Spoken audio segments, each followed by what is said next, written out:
My boyfriend was unfaithful. His mistress, looking pretty cocky, was lounging on my bed and sent me a pic.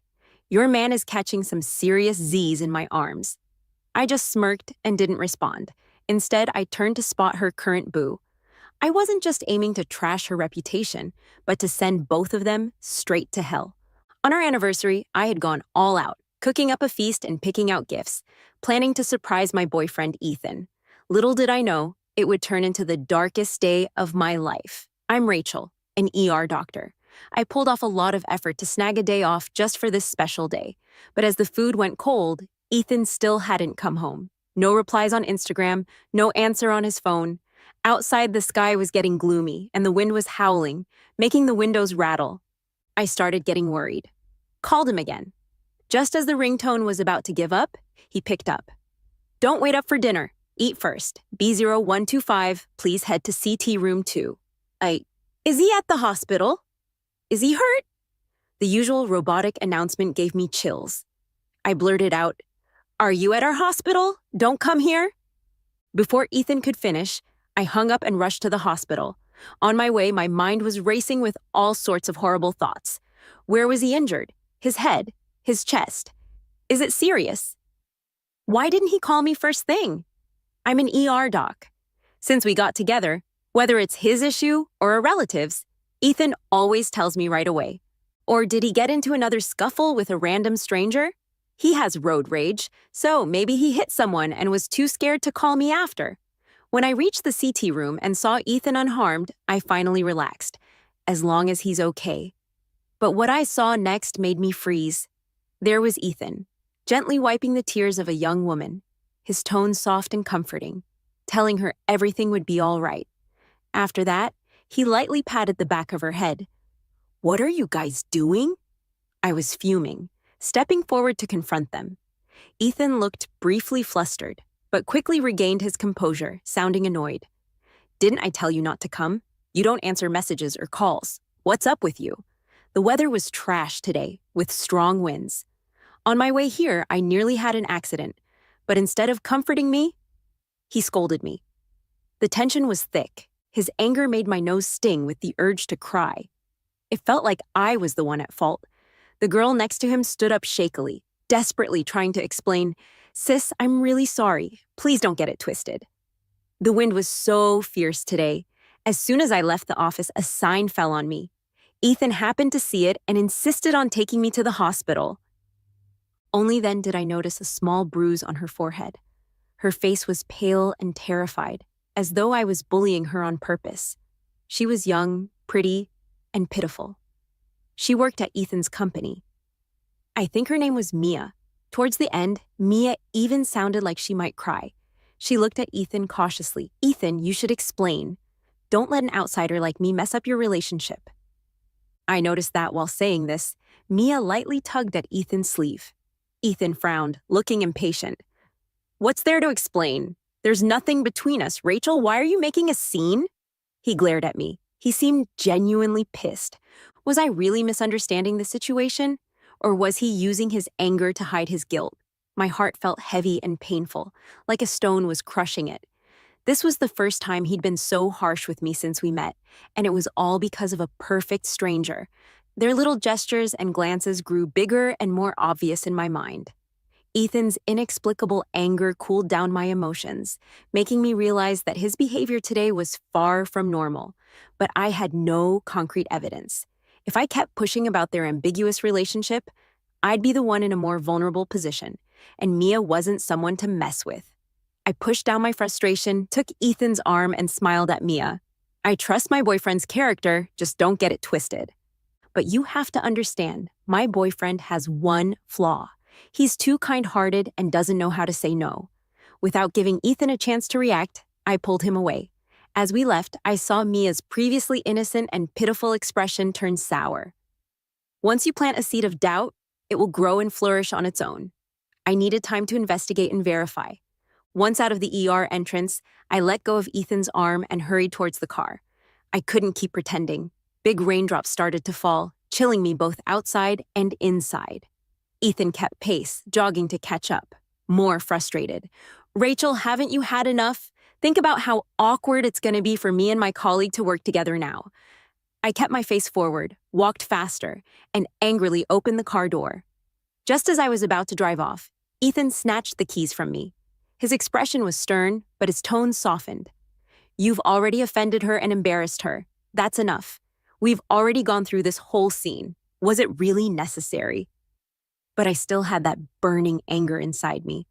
Why had a situation that should have been his fault turned into me being dramatic and unreasonable? Throughout it all, he never considered my feelings. I moved to the passenger seat, slammed the door, and buckled my seatbelt. The wind outside had died down a bit, but the raindrops pelted the windows, making a racket that mirrored my turbulent thoughts. Maybe I was really misunderstanding him. After all, he's tall, handsome, mature, responsible, and has a decent job. It's only natural that a young girl might find him attractive, as long as he knew his boundaries and handled things appropriately. Marriage is easy. Maintaining a marriage is hard. Every couple must take it one step at a time and cherish what they have. But what he said next shattered all the good feelings I had about him.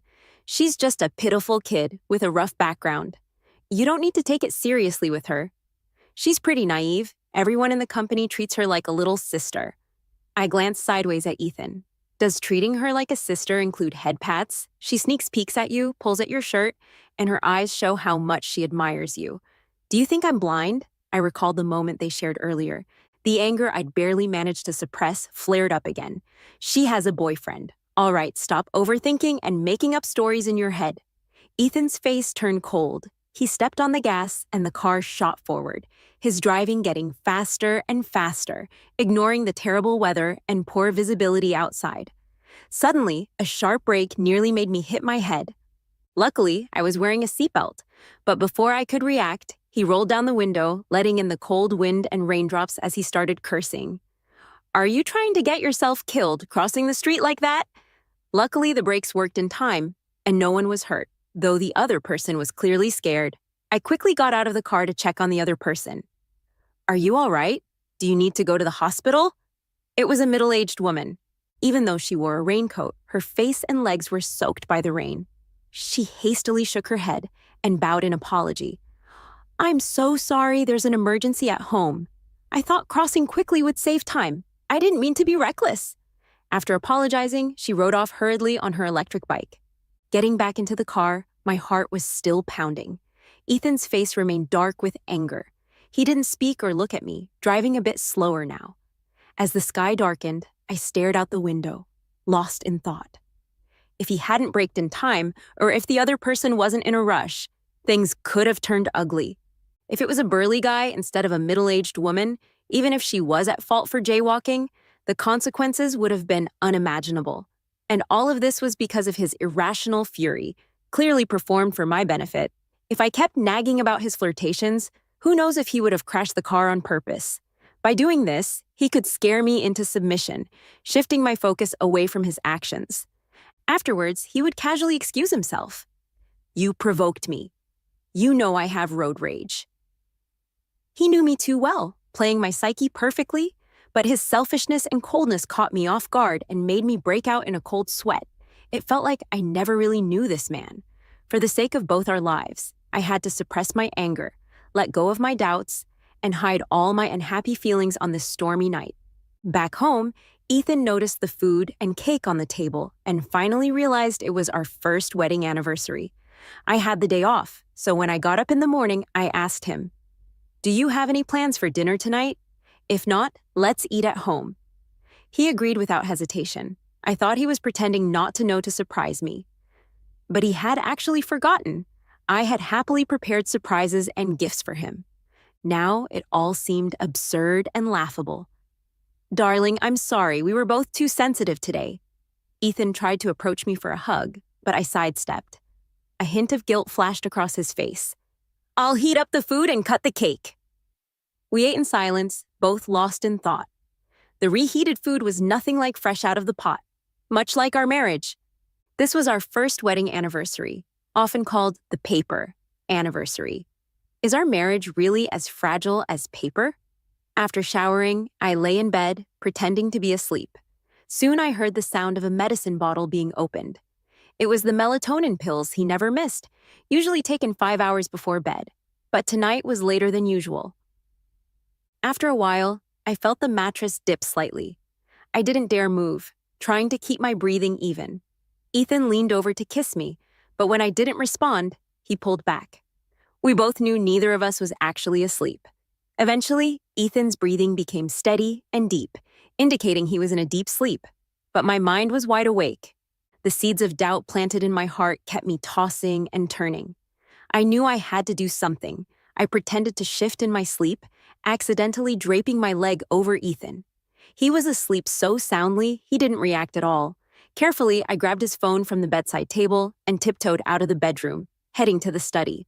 I thought it would take some effort to unlock his phone, but surprisingly, his password hadn't changed. I hesitated a bit. Maybe I was just being overly sensitive. Taking a deep breath, I decided to check. If I ended up being wrong, I could apologize later.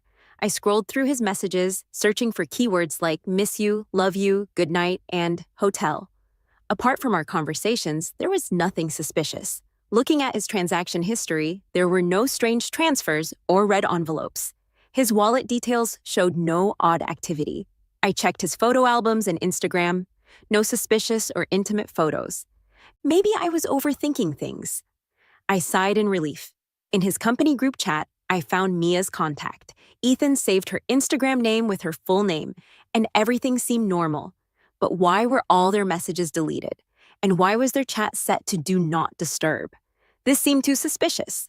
I closed my eyes, trying to relax, but my mind kept replaying the moments at the hospital.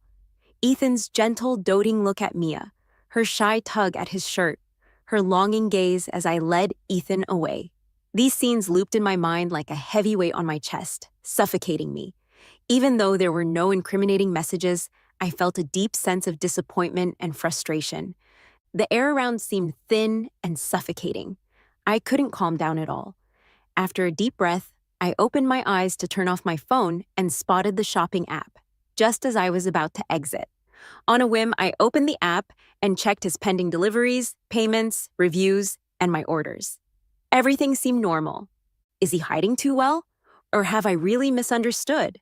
My finger lingered on a random past order, a pair of shoes he bought recently. I looked at it mockingly. Maybe I'm just too sensitive. When I exited, I accidentally pressed more in the bottom left corner, and a delete order option popped up unexpectedly.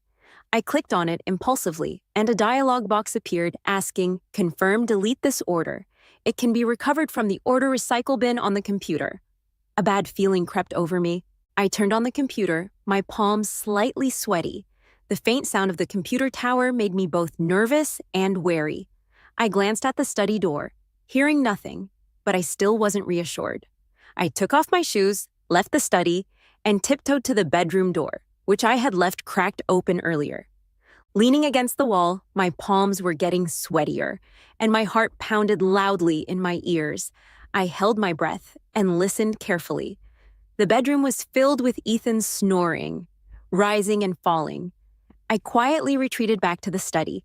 I logged into the app on my computer, opened my orders, found the order recycle bin, and restored the deleted order. Then I opened my orders again. Lines of purchase history appeared before me, and I was stunned. Luxurious and beautiful couple rings that I had never worn. Various luxury handbags I'd never seen. Sets of sexy clothes, not my style at all. My mind automatically painted scenes of these items. Sweet, warm, exciting, crazy. My hand clutching the mouse shook. From dating, falling in love, getting engaged, to marrying, even after a year of being together, all the trust and feelings crumbled into pieces. I covered my mouth, not daring to cry out loud. I even regretted opening his phone. If only he had changed his password. 5 minutes later, I wiped my tears, took a deep breath, and regained my usual calm. I knew now wasn't the time to break down. I needed to preserve evidence. He had hidden it so well, I had to be fully prepared. I picked up my phone and took pictures of each historical order, then recorded a video. While doing this, my hands trembled uncontrollably. My heart pounded. I then noticed that some of the recipients' phone numbers and addresses for these items weren't my boyfriend's, mine, or even his workplaces. it could only be his mistress. I saved her phone number and went on Instagram, trying to search for it. The resulting image was an anime picture, identical to the one saved as Mia in my boyfriend's phone. However, the Instagram name was Rainy for You. Everything was clear now, and my world, my relationship, began to collapse. I deleted each historical order record one by one. With each deletion, my heart bled, just like their betrayal of my relationship and the insult to my intelligence. The system automatically moved them back to the order recycle bin. I cleaned up and returned to the bedroom. That rising and falling snoring was particularly grating on my ears. I lay back on the bed, and he murmured in his sleep, calling me darling, stretching his hand over to hold me. It was his little quirk. He'd always pull me into his arms in the middle of the night, especially when we weren't getting along. That moment of close skin contact felt like becoming part of him, and all my anger would vanish without a trace. But this time, I knew we'd never go back to how we were. Instinctively, I edged towards the side of the bed, almost falling off. He didn't touch me, turned over, and fell back asleep. Looking at his familiar back, he seemed both strange and disgusting to me. I couldn't understand why he would cheat. I have a pretty face, and with makeup, I'm considered quite attractive. I'm gentle, kind, have a career, can handle social occasions, and cook well. We met through a blind date, but had a year-long observation period. He's mature, steady, tall, and handsome, and deeply affectionate and romantic towards me. He even said meeting me felt like it was too late in life. We had love and were soulmates. Entering into a relationship was a thoughtful decision, a natural progression. Before getting our relationship official, I even jokingly told Ethan that if he ever loved someone else, I'd let him go. But just tell me beforehand, even a second before he falls out of love. He patted my head indulgently. Darling, loving you for a lifetime isn't enough. But after just a year of being together, how ridiculous and ironic. He could stop loving me and love someone else, but he should never have betrayed our love, our relationship, cheating on me behind my back. His snoring gradually quieted down. At this moment, I even felt like strangling him, but then I thought, it's not worth it to ruin myself over someone like him. But letting him go just like that felt too easy. A fire of anger surged in my heart, making me toss and turn. But I had to sleep. Only by getting enough rest could I have the energy to plan carefully and make him pay the deserved price. That night, I had countless nightmares, but at least I slept some. The next morning, I made a simple breakfast and sat at the dining table, finding everything tasteless. I knew I'd have to live with a mask on from now on. Divorce was a recurring thought in my dreams, but such a major decision, how would I explain it to my parents? They're old. What if they couldn't handle the shock? Why are you up so early? Ethan was half asleep, yawning continuously, and tried to hold me. I stiffened, and my body instinctively rejected him. Looking a bit disappointed, he gave me a good morning kiss on the forehead. Still mad about yesterday, his deep voice with a hint of coaxing, eyes full of affection, seemed so ironic to me. But fearing to alert him, I bore my disgust and managed a smile. He counted on me not being able to resist his affection, but that was before he crossed my line. If you wholeheartedly love and protect me, I don't care if you're rich or poor, human or ghost. But if you treat me like this, I'll make sure you're worse than a ghost. When you get time off, let's celebrate our anniversary properly and maybe have a baby. He sat down and started eating, eyeing me. When we got together, he said he wanted to focus on his career for another 2 years and pay off the mortgage before having kids. He didn't want me or the child to suffer. I was moved then, and even took on the task of paying off the mortgage with him. The house was a pre-sale. It hadn't been delivered yet. Bought before we officially got together, he had only made the down payment. The house wasn't ready to move in, and the mortgage needed to be paid every month. A lot of pressure. With the pandemic, I didn't want him under too much stress. Besides, we were together and would be for life. Being too precise about things would only hurt our relationship. Now, I'm incredibly grateful he postponed having children. My emotions were mixed, but I couldn't let him see any clue. Forcing a smile, I thought for a bit before responding. We're short-handed in the department. Dr. Emma is about to give birth and will be on maternity leave soon, so she can't take night shifts. Our plans would at least have to wait another 6 months. I sensed a sigh of relief from him, but he was still unhappy. Does your workplace even care about human rights? They even want to control when you can have kids. I smiled awkwardly. You know the nature of emergency medicine. Pregnancies have to be reported in advance. Okay, 6 months then. If you get pregnant, stop working immediately. You guys are too exhausted every day. The child can't be at risk. I'll support you. I nodded and smiled, finally ending the topic. I've never loved the emergency department's unspoken rules as much as I do now. 6 months is enough time. After breakfast, I was washing dishes in the kitchen. Ethan was very attentive, helping with everything. In the past, I'd have felt very happy, but now I only felt indifference. Suddenly, he hugged me from behind, resting his chin on my neck. Babe, I'll make it up to you when we're off. I didn't respond. In his eyes, I was still holding a grudge. Actually, there's something I wanted to discuss with you. Our 2-bedroom apartment is too small. If you get pregnant and my mom comes to help, it'll be crowded. I didn't turn around, continuing to wash dishes, but I knew my grip on the plate hurt. What do you think? He didn't turn around, continuing to wash dishes, but I knew my grip on the plate hurt. What do you think? He didn't notice my discomfort, and his tone was slightly excited.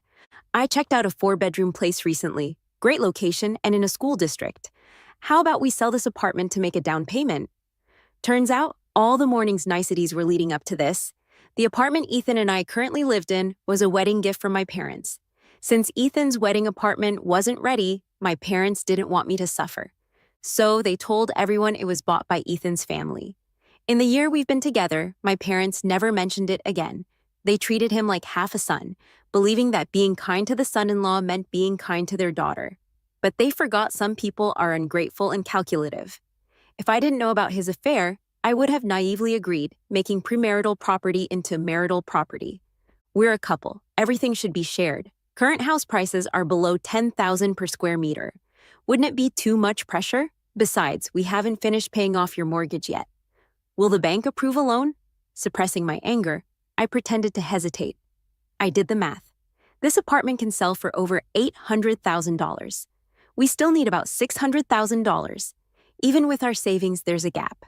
Maybe ask your parents. If you're pregnant, moving and renovating will be bad for the baby. Besides, my place won't be ready until 2 years later. The place I saw is great. It has schools nearby, convenient for the child's future. As he spoke, he kissed my face. His flattery was obvious. When he said parents, he meant mine, not his. I need to think about such a big decision. I couldn't hide the coldness in my expression, and my tone wasn't pleasant. All right, I'm off to work. After Ethan left, I wiped where he kissed me in disgust, letting the faucet water run, having no heart to wash the dishes. My heart sank. He had planned everything, using the child and the school district to lure me, even intending to count on my parents. I'm grateful I checked his phone last night. Otherwise, I would still be helping him blindly. I even started doubting if his reason for marrying me was truly our soul connection, as he claimed. When we got together, my parents complained about his apartment issue. I didn't care back then. I even naively thought of putting his name on my parents' pre-wedding property to show my unwavering love. I trusted my judgment since we were so happy together. My brother disagreed, calling me foolish. We had a big fight and I thought he was jealous. In the end, my parents made a compromise. If 3 years passed and I still wanted it, they wouldn't object. Was he really in such a hurry? Or was I too blind? Or was he too good at hiding? I turned off the faucet, grabbed my bag, and drove to my brother's place. I had the night shift today, free during the day to rest, as I needed to work from 6:30 p.m. to 8 a.m. the next day. I drove slowly the whole way. I don't want to sit around and do nothing, but I'm a bit hesitant. After all, before the relationship, my brother remained neutral about me being with Ethan. Standing downstairs in his apartment complex, I fidgeted and looked down, struggling with myself. Should I tell him or not? As I was wavering and feeling at a loss, my brother came back from outside wearing big shorts and a tank top, carrying breakfast. He dragged me inside and sensed something was wrong.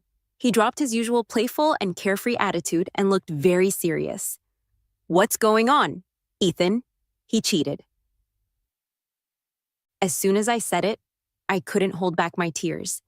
My brother threw the breakfast on the floor, stormed into the kitchen, grabbed a knife, and rushed out the door. I held on to him with all my strength, almost losing all my energy, crying out, Bro, I don't have a home anymore. can you please not make things worse?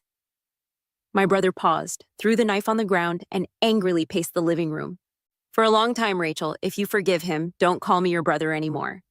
He was very worried, but I could see he was trying hard to control his emotions. My brother Jake is 30 this year, 3 years older than me. But since we were kids, he took pleasure in teasing and bullying me. He's a bit of an oddball, still committed to being single at 30. He says he hasn't met a girl he's willing to spend his whole life with and doesn't want to settle.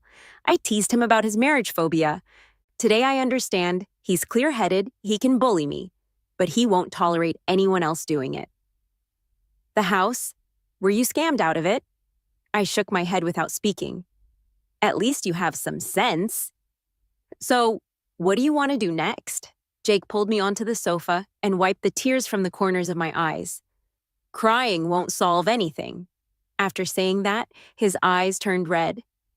I don't want to let him get away with it. My nose tingled, but I held back my tears, clenching my fists so tight that my nails dug into my palms, almost drawing blood. I want to make him go to hell. I've never been so determined. Jake, can you do me a favor? Jake nodded solemnly. In all the years I've known him, he's rarely been this serious and earnest. And don't tell Mom and Dad. During my night shift, I sent Ethan a message. I told him to come with me to my parents' house the day after my shift and my day off. He was very happy. He thought I was going to talk to my parents about the house. In reality, I wanted to use these 2 days to calm down and think about how to get back at him. Though Jake usually seemed carefree, he worked very hard when he got serious, just like his business, which has held up decently over the years, especially during the pandemic. Despite his own connections and resources, when he placed a thick stack of documents in front of me, I was still amazed at his efficiency. Mia has an older sister and a younger brother. When she was 4, due to family poverty and her parents' preference for boys, she was given to relatives and wasn't claimed back until she was an adult. She's suspicious, sensitive, and vindictive, always drained by her original family and brother, but she seems to enjoy it. She now has a fiancé with detailed information about him, his phone number, and Instagram handle included. I did hear Ethan mention Mia's unfortunate background, low education, and frequent mistakes when she first joined the company, always making him clean up after her. At the time, I advised him that young girls have it tough, and that newcomers always have a learning curve, so they need guidance and care. Just like us, fresh out of med school, knowing nothing until teachers and senior doctors patiently taught us to diagnose and treat patients. Later, he mentioned the girl less frequently, which I never thought about too much. I never imagined he was taking care of her so well that he ended up in bed with her. Her background is pitiful, but that doesn't justify her interfering in my relationship. As I flipped through the documents, I found her medical records. On a whim, I logged into the clinic's electronic medical record system. Even though we're in a small town, I work at the best hospital here. When people are sick, they usually come to us first. I opened the appointment print tab, adjusted the time frame to a year, and entered Mia's name. Several records came up, and I matched them by age and ID number, printing out the relevant ones. At that moment, I was grateful for the hospital's policy of granting the emergency department access to all medical records. Due to the sudden and complex nature of emergency work, the emergency department is allowed to print medical records aside from the main office. I carefully examined the records. Mia had multiple gynecological visits for menstrual pain and several ENT visits for nosebleeds, with short intervals in between. Suddenly, I remembered how Ethan took melatonin every day. My mind quickly formed a nearly perfect plan for revenge. I want them to fall into ruin and despair forever. As soon as the early shift ended, I left work right away. Today I'm going to see someone, Jake, Mia's current fiancé. When I first saw him, he looked just as described, a simple, honest, and somewhat awkward technician. When I laid all the evidence before him, his face twisted in disbelief. He claimed I was slandering his girlfriend and refused to believe Mia could do such a thing. I guess at this moment, your girlfriend is still at my house? I felt both sympathy for the man in front of me and a sense of irony for myself. Did you install surveillance? Jake asked, still clinging to hope. The whole thing happened too suddenly. I didn't have time to set up surveillance. I sighed helplessly. So it's all your speculation. I trust my girlfriend. I won't let a stranger's baseless accusations affect our relationship. Seeming to muster a lot of courage, Jake finally spoke. I took out my phone and opened the app for my smart body fat scale, skipping past the basal metabolic rate, fat rate, and muscle rate. I focused on the time and weight shown on the screen. Last night at 8 p.m., 45 kilograms. At 11 p.m., 46 kilograms. This morning at 7:30 a.m., 44 kilograms. Last night, they must have had a late-night snack or something. If you still don't believe me, you can call to confirm. I looked at Jake calmly. He went from disbelief to hesitation and doubt. After 2 minutes, he finally took out his phone and dialed a number, putting it on speaker. "What's up?" A sweet and lazy female voice answered with a touch of playfulness. It was definitely Mia. "Isn't today the weekend? I miss you. Let's meet up." Jake was testing the waters, but I could tell he still had a sliver of hope. "But I have a cold. Wait a few days until I feel better, and I'll come find you." "I don't want to get you sick," Mia said, deliberately sniffing and coughing twice. "Then I'll come to your dorm and bring you some medicine." Jake's face started turning cold as he said this. "No need. I've gone back home.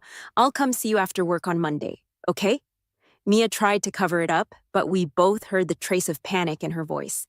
"All right, I'll be working overtime these 2 days too." "See you Monday," Jake said and hung up. She said she went back home, not that she was at home. A trace of sadness appeared in Jake's eyes, as if talking to himself. "Why are you telling me this? Why do you have a scale at home?"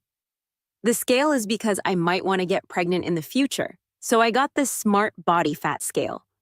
I hoped for better quality embryos, but it turned out to be useful in this situation. I wanted to save my marriage, but your girlfriend doesn't seem to think so." While saying this, I secretly pinched my thigh to squeeze out some tears, making myself look like a desperate woman trying to hold on to her boyfriend. In this society, men cheating can usually be forgiven by most women, but if a man is betrayed, almost no one can forgive it, regardless of their wealth, job, or social status. "Take me there," Jake said, and I still looked sad on the outside, but inside, I was smiling. People are strange creatures. No one wants this to happen to them. At first, they deny it, but once confirmed, their curiosity and even desire for revenge grow exponentially.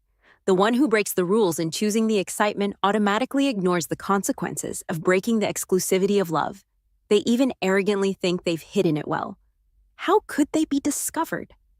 I gently turned the doorknob, and what I saw in the living room is something I'll never forget for the rest of my life. Mia was wearing my dress. They were disheveled and flushed, about to proceed. Perhaps they heard a noise and turned their heads simultaneously. Our eyes met. I already knew Ethan was cheating, and I was prepared on the way here. I even persuaded Jake to just bring his girlfriend home, but seeing them shamelessly and blatantly nestling on my sofa was still hard to accept. Life is too melodramatic and cruel. Ethan hurriedly pulled up his shorts, and Mia froze in place, stunned. Before I could react, I saw a figure quickly rush past me, followed by a loud slap sound. Jake had slapped Mia hard. Then he roared angrily. "Weren't you supposed to have a cold? Weren't you supposed to be back home?" "Let me explain. There's a misunderstanding here." Mia didn't even bother covering her face, frantically arranging her dress, and stuttering while speaking. But halfway through her explanation, she couldn't keep lying and changed the topic. "This is the first time I was forced into it." That sentence was like a bomb. Jake immediately turned on Ethan, raining punches and slaps on him. Ethan was confused and ashamed at first, but quickly fought back. The two men wrestled fiercely.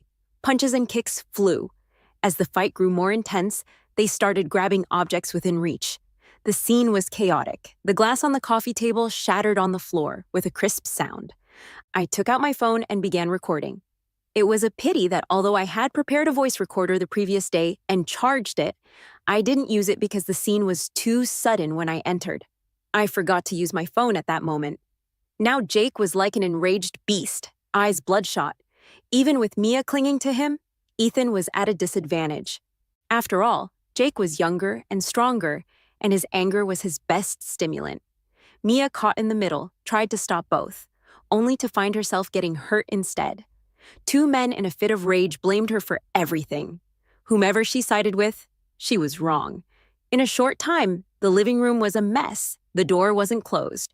The noise of the fight attracted neighbors who crowded the doorway, discussing the scene. Some recorded videos, while others called the police, adding more chaos. Finally exhausted, Jake and Ethan had to stop fighting. Jake, as the victor, showed no joy, still breathing heavily in rage, glaring at Mia curled up in the corner, as if wanting to tear her apart. Mia buried her head in her knees, trembling, crying softly like she had suffered immense harm. Ethan, like a defeated rooster, panted heavily, with his forehead swollen, bruises all over, but his nose miraculously unscathed. On the way over, I casually mentioned to Jake that I'd seen plenty of fights in the ER where the fighters were pretty skilled. They managed to give the other person a rough time, vent their anger, but not cause themselves too much trouble. Just a minor injury charge. I also told him that the nose bone and eardrums are particularly fragile. I turned off my phone and watched the early end of the scene coldly. What a pity Jake didn't hit hard enough, and that scumbag Ethan didn't suffer enough. Mia's reaction today was also a bit surprising to me. She was much weaker than I had imagined, which left me feeling somewhat unsatisfied. Maybe Jake's presence kept her from showing her true colors. Sensing the quiet around her, Mia stopped crying and looked up. Her face, smeared with blood and tears, looked pitiful and somewhat ridiculous. I curled my lips into a mocking and provocative smile. Suddenly, the innocent, doe-eyed look she usually had disappeared, replaced with a resentful and vicious glare. Staggering, she approached me. "You set this all up, didn't you?" I put on an innocent, panicked look, sounding aggrieved. "You seduced my boyfriend and ruined my family. You even slept in my bed, and now you're blaming me." My hands were tightly clenched into fists behind my back. If she dared to touch a hair on my head today, I'd beat her senseless. I feigned fear because I wanted to see how Ethan would choose between Mia and me, but he hesitated.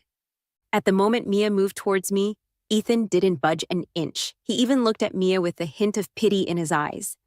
I saw Ethan, the man I once loved deeply, clearly for what he was. If that's the case, don't blame me for being blunt. "You bitch! Ethan should have broken up with you long ago," Mia screamed, raising her hand to hit me like a madwoman. I was ready. I swung my arm and slapped her across the face. Then I slapped her again with the back of my hand. "Good hit, seducing someone's boyfriend and wrecking their family. How dare you act so arrogantly?" Someone in the crowd shouted. Mia seemed taken aback that I fought back. She stood there stunned, her face swelling up like a pig's head, tears welling up in her eyes full of humiliation, but she didn't dare say another word. If she dared be more arrogant, the spittle at the door could drown her. "Mia, haven't you embarrassed yourself enough?" Jake grabbed her with such force that she stumbled and fell to the ground. "They're all bullying me, setting me up. Can't you see that, Jake?" "Jake, you're being used by that bitch Rachel." "I'm so wronged you're not even helping me. You even hit me just now, after all I've done for you." Mia sat on the ground, wailing and sobbing. At this point, Ethan finally stepped in front of me and pointed his finger at Mia's nose, cursing her viciously. "I've told you already, don't seduce me or wreck my family. All along, I've only loved my girlfriend." Mia choked on her sobs. "I've told you already, don't seduce me or wreck my family. All along, I've only loved my girlfriend." Mia choked on her sobs, too shocked to continue crying. Outside, police sirens wailed, and the people at the door continued to curse. Some cursed the shameless mistress, while others called out the ungrateful scumbag. There were also those who sympathized with me and Jake. Hearing the sirens and facing the double blow, Mia was truly terrified. Her face went pale, and without grabbing her things, she prepared to run. I stretched out my foot, and she tripped and fell flat on her face. "Take off your skirt!" I mocked Mia, who was lying on the ground. Mia was both angry and anxious, but she had no choice, and took it off. I threw the skirt at her face and said in an unusually calm tone, "Don't leave what you've worn here to disgust me. Trash belongs in the trash can." The police arrived and took the four of us to the station. They took statements from each of us. In the end, we all agreed to mediation, and after signing the agreement, went our separate ways home.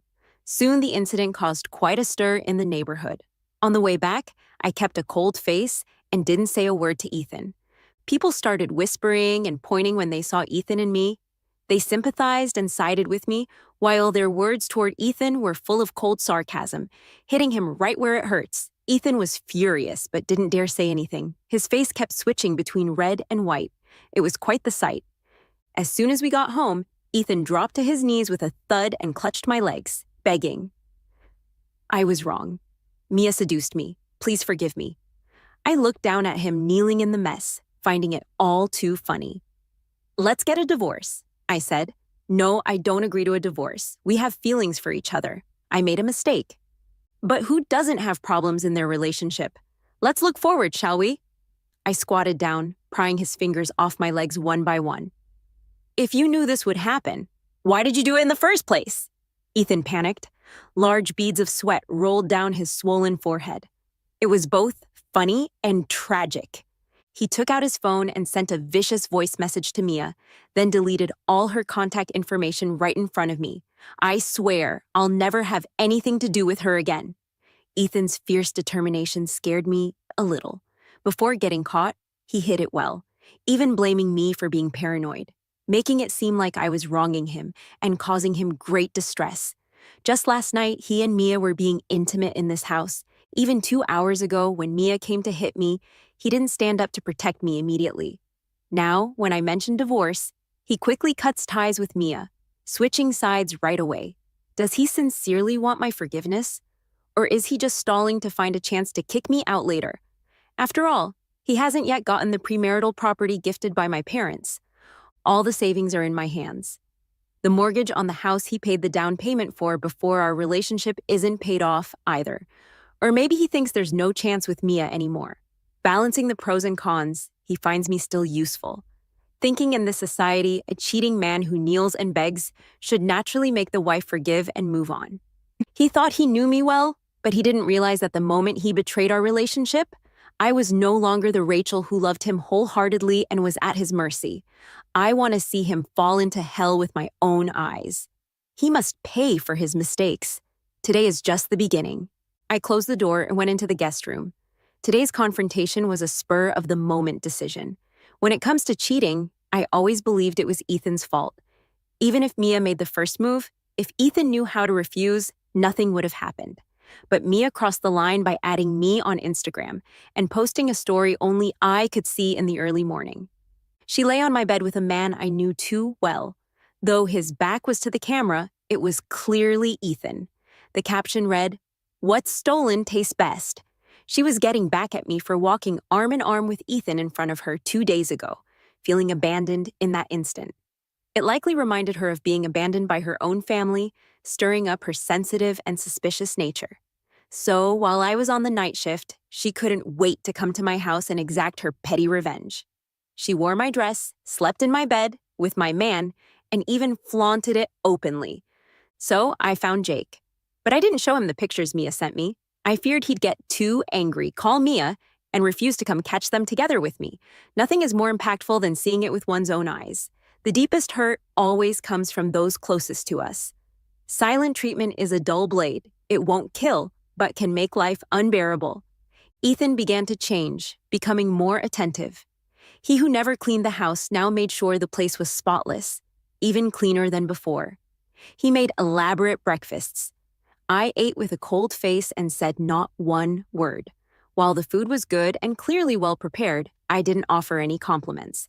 I saw him busy in the kitchen but acted as if I didn't and turned back to the guest room. We slept in separate rooms. Our communication was minimal. If something could be said in one word, I never said 3. He made an excuse to take some time off work to spend time with me and make it up to me. Whether he was there to be with me or just for recovery, fearing embarrassment, I didn't care anymore. I went on with my life. If love was gone, I would focus on my life. If love was gone, I would focus on my career. But I quietly watched his changes, specifically his physical changes. I loved sweet treats, so Ethan, feeling guilty and wanting to make me happy, would always prepare sweet dishes after my shifts. I took a few symbolic bites, still saying nothing, but the coldness on my face lessened a bit.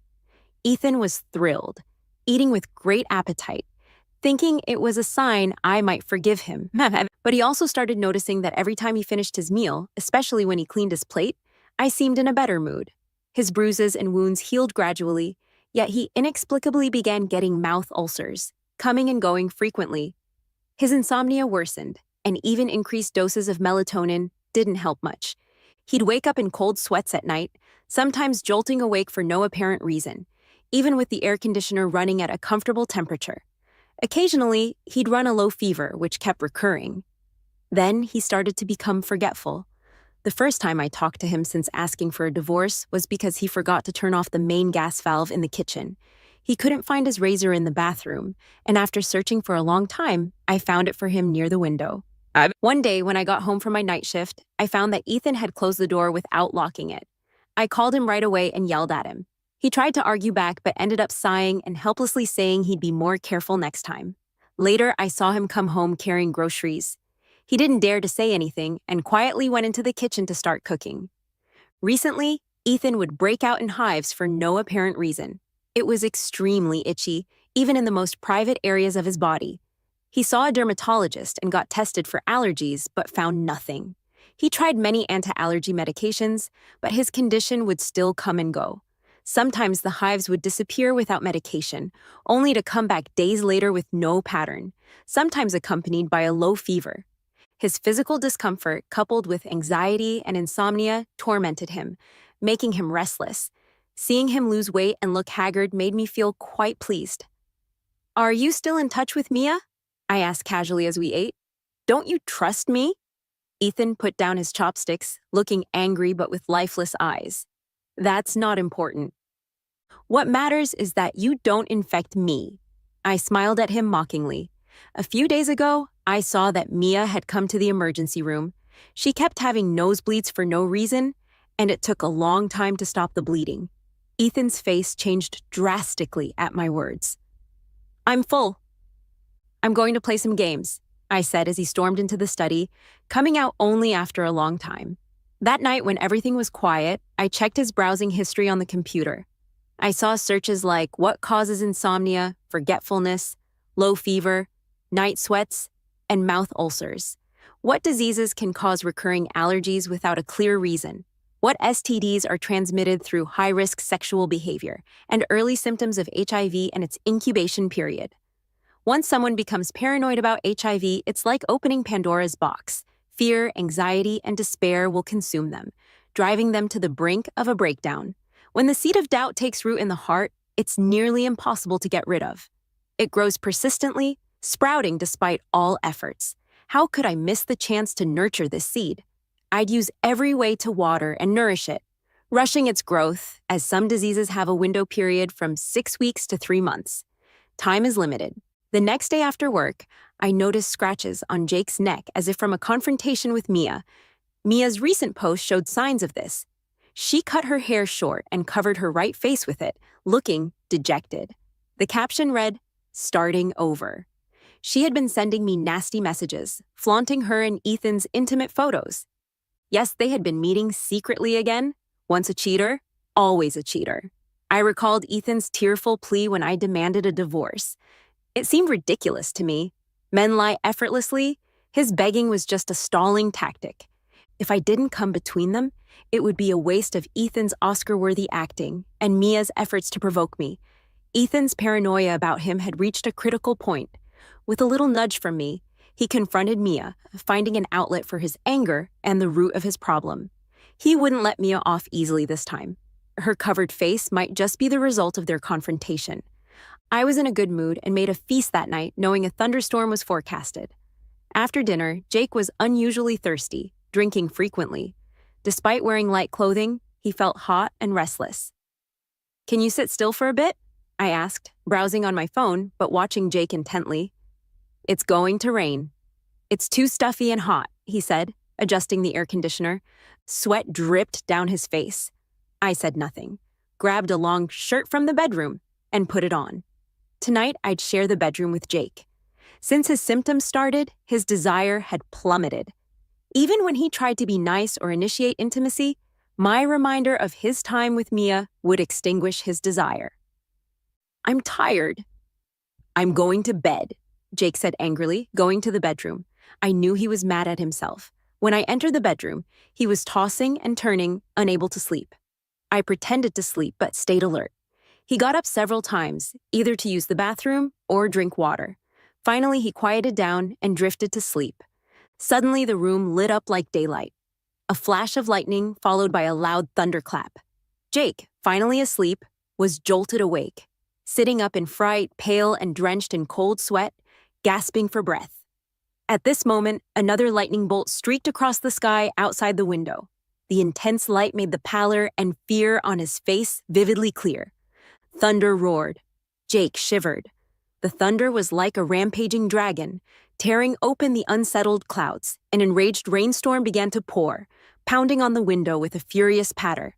To Jake, it felt like demons from hell, draining the color from his face, leaving him ashen and pale. He turned to look at me. I pretended to keep sleeping, subtly adjusting my breathing to sound long and deep. He just sat there, staring blankly, not moving an inch. I had no idea what he was thinking. His eyes were vacant and lifeless. Outside, the rain was still raging. I knew the last string in his heart had snapped on this stormy night. The next day, Jake had a high fever that wouldn't go away. He drifted in and out of consciousness, sometimes rambling nonsense. I wanted to take him to the hospital, but when he was lucid, he stubbornly refused, insisting he just caught a chill last night. Fear of doctors. It's truly terrifying. But I liked it. I gave him some fever medicine. Luckily, I was off that day, so I could stay home and keep an eye on him. If things got really bad, I'd call 911 right away. I wasn't exactly a saint, meticulously taking care of him. I was there to make sure I could send him where he needed to go personally. By evening, his fever had finally broken. His face wasn't flushed anymore, but he suddenly became very irritable, nitpicking the porridge I painstakingly made. In the end, he turned his back on me, refusing to eat. Might as well let the fever finish him off. But when he was alone, he started to mumble to himself, feeling down and depressed. Sometimes his eyes grew vacant. I'd call him, but it would take him a good while to snap out of his thoughts. Sometimes he'd respond, but sometimes he'd just look at me blankly and then drop his head again, lost in thought. I recorded all his behavior today. Watching him being all crazy and depressed, my heart danced with joy. Things were working. Soon I wouldn't need to wear this mask under the same roof as him. These past 2 weeks had felt like years. Ethan didn't want to go to the hospital, but he had no choice against me. I played the good girlfriend, patiently taking him for all sorts of tests. Head CT, chest CT, MRI. All came back normal. I even took him to the lab for blood tests. It was the weekend, so the results wouldn't be ready till Monday. Since the blood draw, Ethan had been really, really tense. Some folks are scared of bad results, but still cling to hope, avoiding doctors to feel better. In their minds, no tests mean no problems. Next, I took him to the psych department, showing the doctor last night's recordings. The doctor ran a series of relevant scales on Ethan. Ethan was diagnosed with bipolar disorder, moderate. He insisted he wasn't sick and didn't want to take meds. On that, I actually agreed. All I wanted was a record at the psych department to set up for what was to come. Bipolar disorder isn't that scary. Rachel, you're a doctor too. Besides therapy, you know how crucial regular meds are. I wrote the prescription, saying it's up to you, the hospital insisted, so I complied reluctantly. But inside, I was overjoyed. I wanted to laugh but couldn't. I got Ethan some sick leave, claiming he had recurring fevers the local hospital couldn't diagnose, and I wanted to take him elsewhere. With the pandemic, everyone's sensitive about fevers. Ethan's boss quickly agreed, assuring us not to rush back until his condition was clear. I did all this to scare Mia. After we returned from the hospital, even before the STDs and HIV tests came back, Ethan's condition worsened. Sometimes he'd wander around or start singing wildly, then fall into deep, mumbling depression, his eyes empty, like a living corpse. Sometimes he'd ask for meds, but then suddenly throw them all away, even showing suicidal tendencies. In the end, I had to send Ethan to hospital, our local psych ward, using his medical records. After leaving the hospital, I called my mother-in-law. That's when I learned Ethan's father had died from mental illness. Ethan had witnessed his father's suicide by hanging at age 10. I'm a materialist, an atheist. Some mental illnesses, from a medical standpoint, are hereditary, but bipolar disorder isn't necessarily so. If he hadn't cheated, breaking our relationship and love, even if he fell into a deep depression, I'd have been confident enough to stick it out with him. Even selling the house and car to travel and lift his spirits would have been fine. The hospital called me many times later, saying Ethan wanted to see me. I never went. I was busy filing for divorce. Because of Ethan's mental condition, the divorce was more complicated than usual, but I was prepared. Our relationship was long dead. I provided all the evidence of his cheating, listed chronologically. Of course, this evidence was legal, and the court accepted it. From my online record of catching him with Mia to the video neighbors took, police mediation records, and Mia's photos, videos, and chat records of her with Ethan, including his medical records, prescriptions, videos of me playing the good girlfriend, and clips of me hiding in fear during his bipolar episodes, crying quietly. In the end, the court granted the divorce. Most of the property was given to me, but considering Ethan's mental health issues, he was given a small portion as well. Ethan's mother used all of his share to pay for his hospital bills. This money would keep him in the hospital for a long, long time. One day after the divorce, I took Ethan's lab report and made a point to visit him. The doctor said his condition was worsening. He had even started refusing to eat. I saw Ethan curled up in the corner of the hospital room. Despite always being clean, he ignored the dirty, messy hospital gown. He was picking at the wall with his fingers, his eyes hollow, murmuring, "I'm not sick. I'm not sick." It had only been a few months, but he looked so much older, utterly drained of his former energy. I chuckled softly. "Of course you're not sick. What illness could you have?" Ethan seemed to hear my voice. He lifted his head in shock when he saw it was me. A glimmer of light flashed in his dull eyes, then quickly turned to a furious glare. "Rachel, you planned all this, didn't you?" I shrugged innocently, smiling. "What does this have to do with me?" Ethan shook his head, thinking for a bit, then rushed at me like a madman.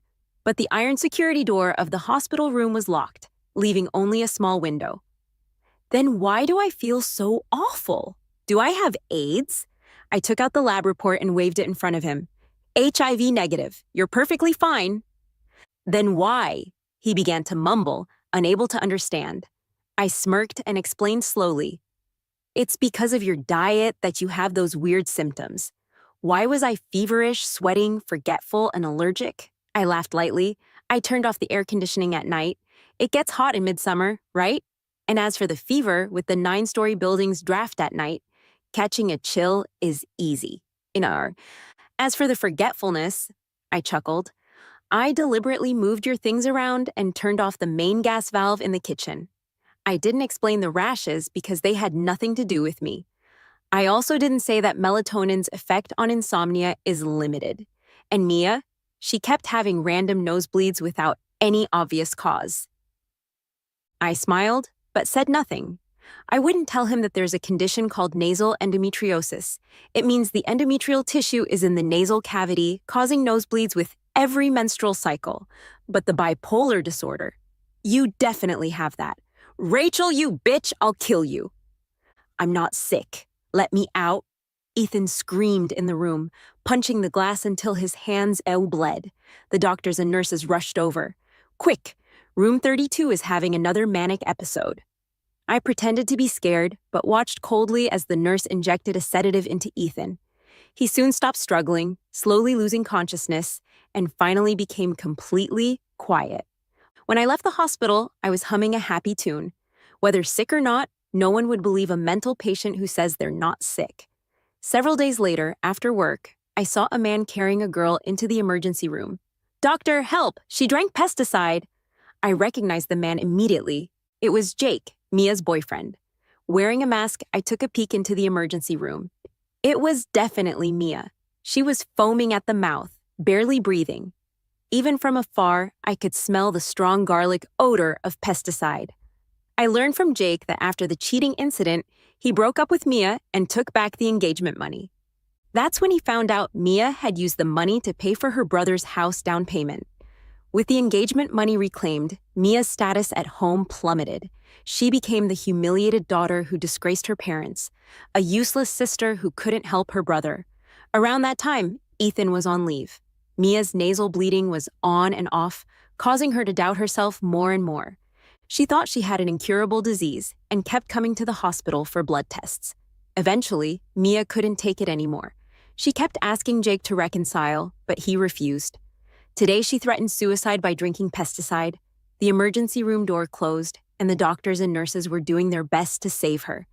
As for Mia, whether she lived or died, it was no longer my concern.